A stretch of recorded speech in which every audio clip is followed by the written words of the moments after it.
big fat flakes. It's 10 minutes to 10 on Wednesday, March 13th. It's the beginning of the blizzard in Colorado Springs, 2019. Ooh. Visibility is going down. There's the highway. Kind of see it. Can't see much beyond it though.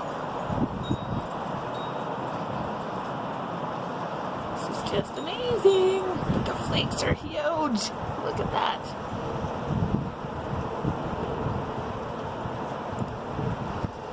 If you don't have to go out, stay in.